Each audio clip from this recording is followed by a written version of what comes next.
Et nous passons à la dernière communication avant la pause, qui est de Madame Julia Reider, qui est donc doctorante à l'Université de Lausanne, qui vient d'achever une thèse de doctorat sur le livre du Lévitique, plus spécifiquement sur la partie du Lévitique appelée loi de sainteté, et qui va donc nous parler aujourd'hui sur le thème sang et centralisation cultuelle, sang et centralisation cultuelle, Lévitique 17. Voilà, Julia, merci beaucoup.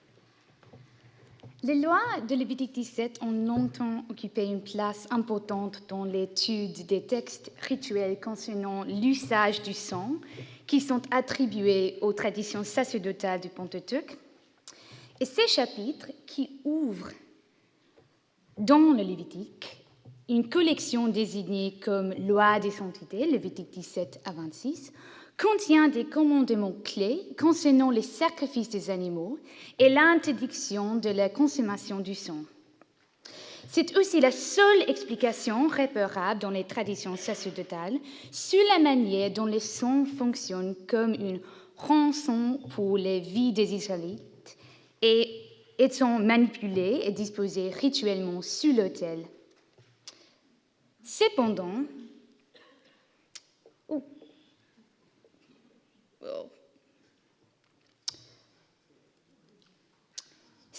et en dépit du consensus général sur l'importance du motif du sang en Lévitique 17, la relation entre ces motifs est l'un des thèmes majeurs du chapitre, à savoir celui de la restriction des pratiques de boucherie et du sacrifice sanglant, et un seul sanctuaire reste un sujet inexploré. Ces processus de centralisation culturelle suscitent un énorme intérêt dans les études sur le Lévitique 17. Cependant, jusqu'à présent, l'interprétation de Lévitique 17 par rapport à la centralisation culturelle a été largement détachée de l'étude des instructions qui se trouvent dans ces mêmes chapitres concernant la manipulation rituelle du sang. Il me semble que ce colloque offre une occasion propice à l'examen de la relation entre ces deux thèmes centraux du chapitre. Je voudrais donc proposer quelques hypothèses à cet égard. Je discuterai brièvement de la place du sang comme motif clé dans la structure de Lévitique 17, le rôle du sang vis-à-vis de la justification du monopole du sanctuaire central sur la gestion de bataille, et la signification de Lévitique pour l'étude de la centralisation culturelle et de l'histoire de la religion de l'Israël ancien. Le texte de Lévitique 17 se compose d'un discours adressé par Yahvé à Moïse pour que ce dernier le transmette à son tour à Aaron et ses fils, ainsi qu'à tous les fils d'Israël.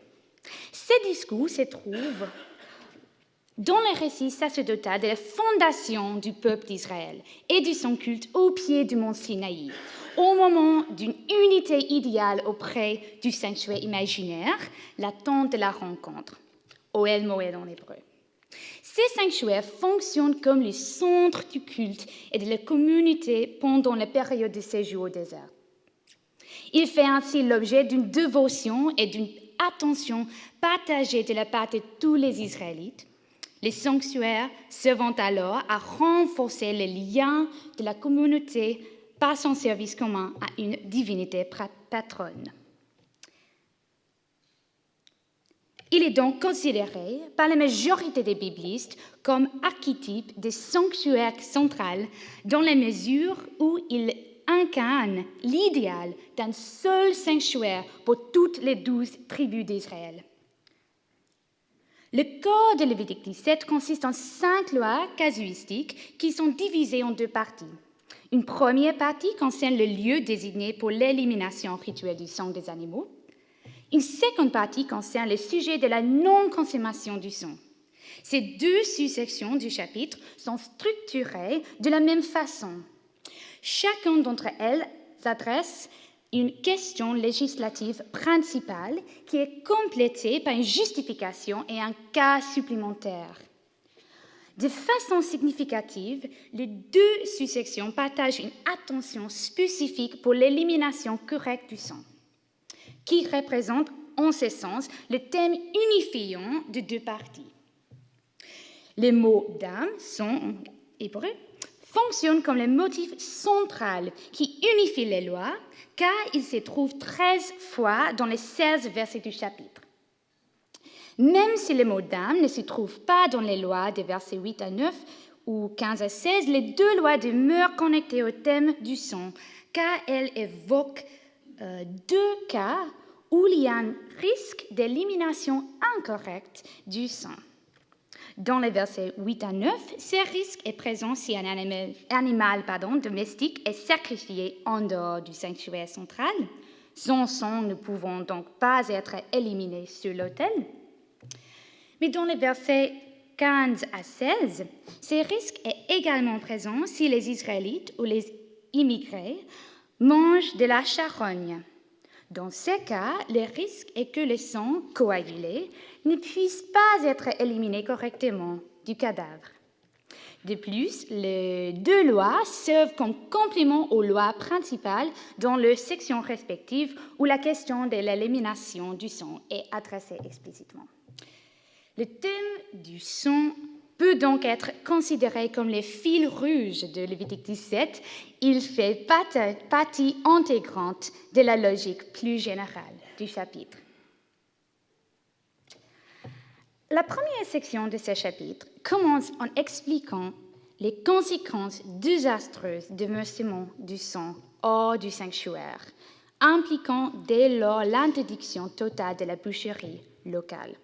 Lévitique 17, versets 3 à 4, déclare que si un homme faisant partie de la communauté d'Israël, et également les immigrés, selon la version grecque et un manuscrit de Qumran 4Q26, abattent, charrattent un animal sacrificiel, un bœuf, un agneau ou une chèvre, hors de la tente de la rencontre, il sera coupable de verser le sang, au point qu'il devra être exclu de son peuple.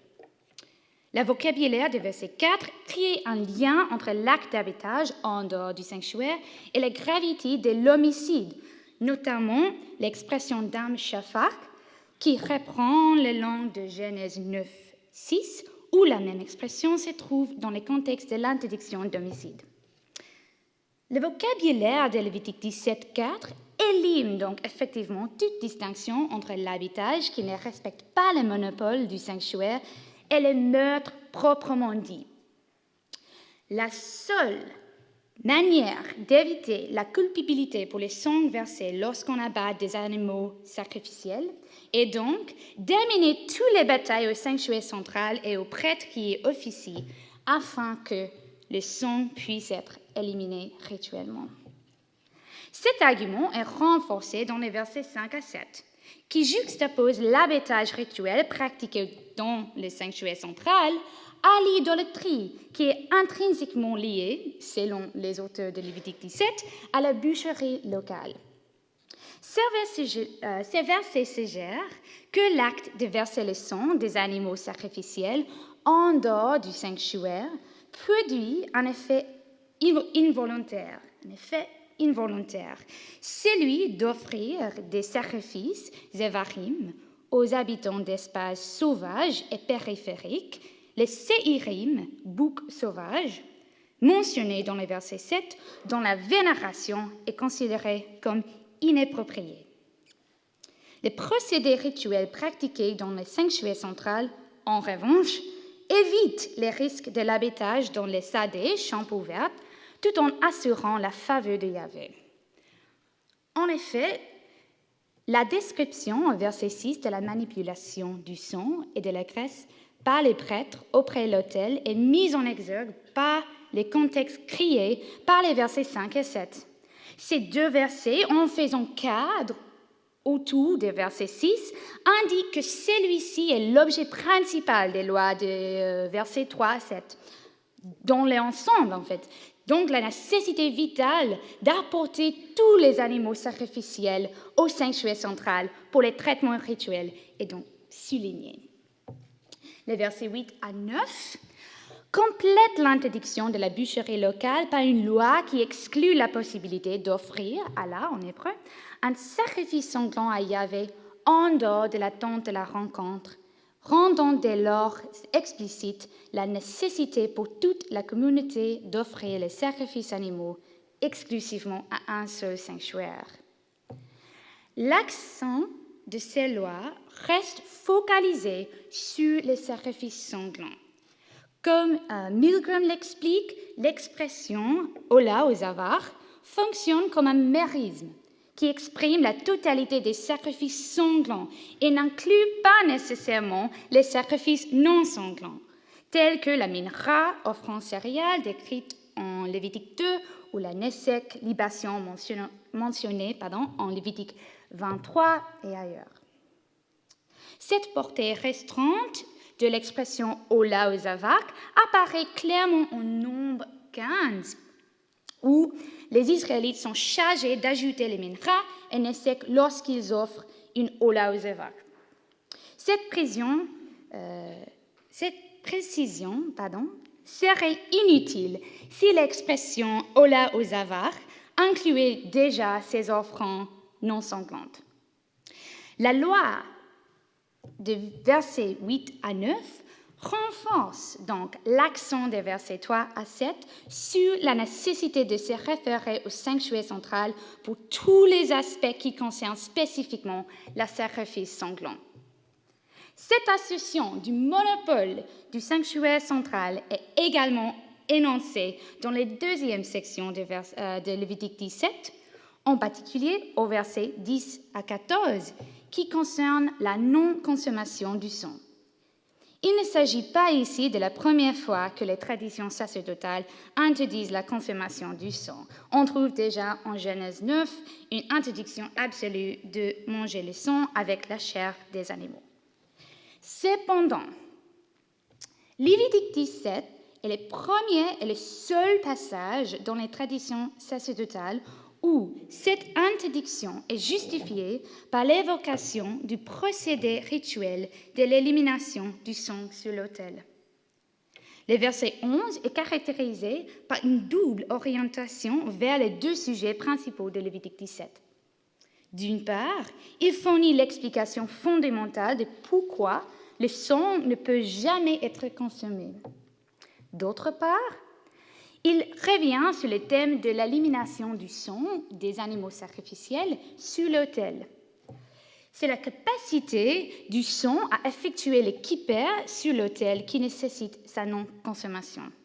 Ceci afin de le dédier sur l'autel dans le cas des animaux sacrificiels.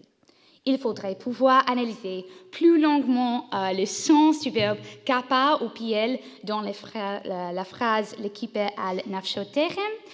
Je peux mentionner brièvement ma préférence pour l'interprétation avancée par Milgram et Schwartz, entre autres, pour qui l'expression exprime le sens de « servi de rançon ». Et ce sens du verbe kippur est attesté dans les textes d'Exode 30, 16 et Nombre 31, 50, où l'expression « le kippur al nafshotechem » apparaît également. Mais cette référence au rituel du sang auprès de l'autel central positionne l'interdiction de la consommation du sang comme un rappel quotidien du droit du sanctuaire central à manipuler le sang du bétail. À chaque fois que les Israélites mangent des animaux domestiques, ils sont confrontés à la nécessité d'éliminer le sang de façon appropriée, à savoir auprès du sanctuaire central, où les prêtres de Yahvé servent comme les agents choisis de la divinité. Pour les gibiers qui ne peuvent pas être sacrifiés, un autre procédé est prévu par lequel le sang est versé sur la terre et recouvert de terre. La justification donnée par le verset 11 agit donc à la manière d'un renforcement sophistiqué de la logique des ordres des versets 3 à 9, selon lequel tout abattage des animaux sacrificiels doit passer par l'autorité du sanctuaire central, rappelant ainsi la signification cultuelle du sang et la centralité du sanctuaire. Dans l'ensemble, les lois de Lévitique 17 démontrent comment les affirmations de la puissance du sang justifient les droits du sanctuaire central et de sa prêtrise à contrôler les pratiques qui entourent l'abattage de bétail. Le sang a la capacité, quand il est éliminé sur l'autel, d'expier la vie du dédicant. Mais à l'inverse, quand il est versé hors du sanctuaire par les Israélites, il les rend coupables de cette dispersion du sang, ce qui équivaut à un homicide ou à de l'idolâtrie. Il y a donc un seul endroit que la divinité considère comme approprié pour l'élimination du sang. Son sanctuaire central, administré par Aaron et ses fils, est reconnu par tous les fils d'Israël comme la demeure exclusive de Dieu. Une fois reconnue l'importance des prescriptions des rituels sanglants pour la logique de Lévitique 17, plusieurs questions émergent quant à la manière dont nous devons interpréter son discours de centralisation. En particulier, il faut se demander comment l'emphase placée par Lévitique 17 sur l'importance rituelle du sang pourrait affecter l'idée traditionnelle selon laquelle les traditions sacerdotales seraient les héritiers d'un courant de pensée deutéronomique en ce qui concerne la nécessité de la centralisation. La thèse classique indique que les auteurs de Lévitique 17 limitent les sacrifices animaux à un seul sanctuaire, car ils acceptent le principe de la centralisation cultuelle qui est stipulé en Deutéronome 12. Ces textes insistent sur le fait que Yahvé ne peut être vénéré que dans les lieux Makom uniques qu'il choisira. Mais, en sorte de compensation, il admet pour les Israélites la possibilité d'abattre le bétail sans l'amener au sanctuaire central. Plusieurs chercheurs considèrent que le but de Lévitique 17 consiste à affirmer le programme de centralisation articulé en Deutéronome 12, tout en indiquant que la boucherie ne peut pas être autorisée dans la forme d'une concession pour les Israélites qui habitent trop loin du sanctuaire. Cependant, l'analyse de Lévitique 17 proposée aujourd'hui suggère que cette approche traditionnelle est trop limitée. Il est possible que la loi de Lévitique 17, 3 à 7 soit envisagée pour réviser la loi de Deutéronome 12, 15 à 16, qui permettent la boucherie locale. Comme l'ont souligné Otto et Nyon, les changements des verbes au verset 3 à 5 de Sharat à Zevar pourraient être considérés comme un indice d'une critique subtile des lois de Lévitique de Deutéronome 12, par contre, par les autres de Lévitique 17, puisque le verbe Zavar, ra en Lévitique, joue un rôle clé en Deutéronome 12, 15 à 16, pour décrire la pratique de l'habitage local. Cependant, même lorsqu'on accepte que le texte de Lévitique 17 relie de manière critique la loi de Deutéronome 12, cela ne signifie pas que le discours sur la centralisation mené dans Lévitique 17 est dérivé de Deutéronome 12.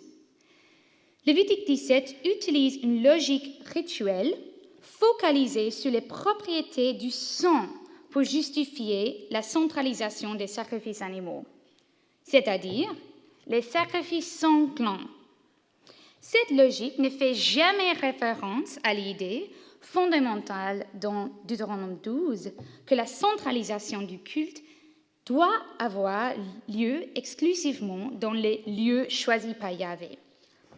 En outre, en Deutéronome 12, la centralisation cultuelle affecte toutes les offrandes des Israélites et non seulement les sacrifices sanglants. Il s'agit d'un point qui est répété plusieurs fois en Deutéronome 12. L'accent sur le sang, qui est au cœur de Lévitique 17, a un intérêt plus limité par rapport à celui de Deutéronome 12.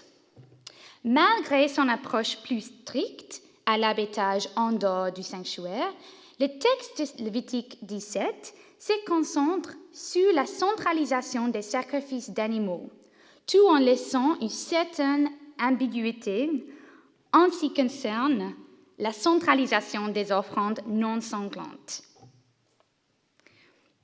Bien que les textes de Lévitique 17 ne disent pas explicitement que ces offrandes peuvent être présentées aux dieux sur un autre site que le sanctuaire central, l'accent du texte sur les sacrifices sanglants peut être considéré comme visant à établir une hiérarchie des pratiques du culte centralisé dans laquelle la restriction des sacrifices d'animaux est plus importante que celle des offrandes végétales. Ces remarques permettent de comprendre que l'interprétation du discours de centralisation mené en Lévitique 17 ne doit pas être lue uniquement à travers le prisme du Deutéronome, mais doit plutôt être considérée comme faisant valoir une conception distincte de la centralisation, qui est basée sur son intérêt spécifique pour l'élimination rituelle du sang. En abordant Lévitique 17 d'une façon qui prend au sérieux son accent exclusif sur les sacrifices sanglants, des possibilités nouvelles émergent pour situer ce texte dans l'histoire de la centralisation du culte Yahvé. En particulier, le texte de Lévitique 17 peut être comparé à des papyrus araméens trouvés dans l'île d'Éléphantine en Égypte. Parmi ces documents, on a retrouvé une lettre envoyée au gouverneur perse de Judée, Bagoui, par les prêtres d'une colonie judéenne d'Éléphantine concernant la reconstruction d'un sanctuaire à Yahweh dans l'île, ainsi qu'un mémorandum qui indique la réponse de Bagoui et de Delaya, fils du gouverneur de Samarie, à ce sujet. Le mémorandum précise que le gouverneur permet la reconstruction du temple à Éléphantine, mais indique que son autel doit être seulement utilisé pour les offrandes du type mincha, offrandes céréales, et levuna, encens, alors que, de manière remarquable, l'ola, holocauste, n'est pas mentionné.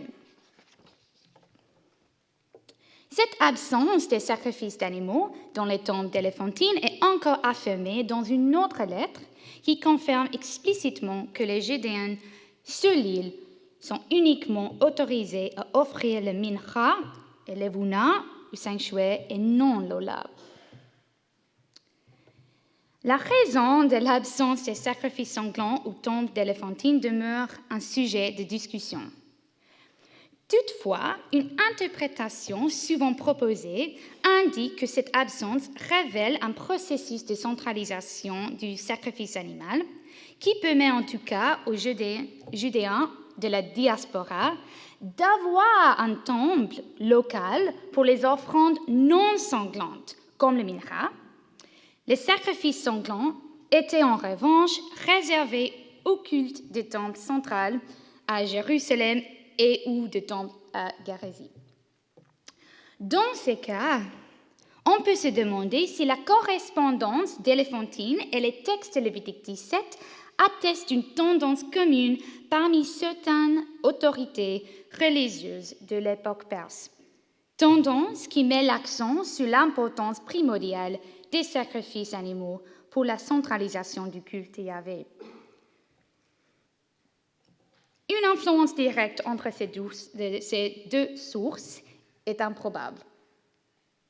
En revanche, une donnée qui demeure intéressante est que les deux sources semblent s'accorder quant au fait que ce sont spécifiquement les sacrifices sanglants qui ne peuvent pas être pratiqués dans des endroits périphériques, alors que les offrandes non sanglantes appartiennent à une catégorie qui soumet moins de restrictions. Je voudrais ici suggérer que l'accent de Lévitique 17 sur la manipulation rituelle du sang, plutôt que sur l'idée du lieu choisi, pourrait être un indice du fait que les autorités de Judée et ou de Samarie et effectivement accepté un nombre limité de sanctuaires en diaspora. Tant que ces sanctuaires ne transgressaient pas la règle fondamentale et non négociable d'une manipulation exclusive du son sur l'autel central, et qu'ils limitaient leurs pratiques cultuelles aux offrandes non sanglantes, ils ne représentaient pas un danger pour ceux qui étaient considérés comme le noyau essentiel du culte centralisé. La restriction du sacrifice sanglant à un autel central. Merci.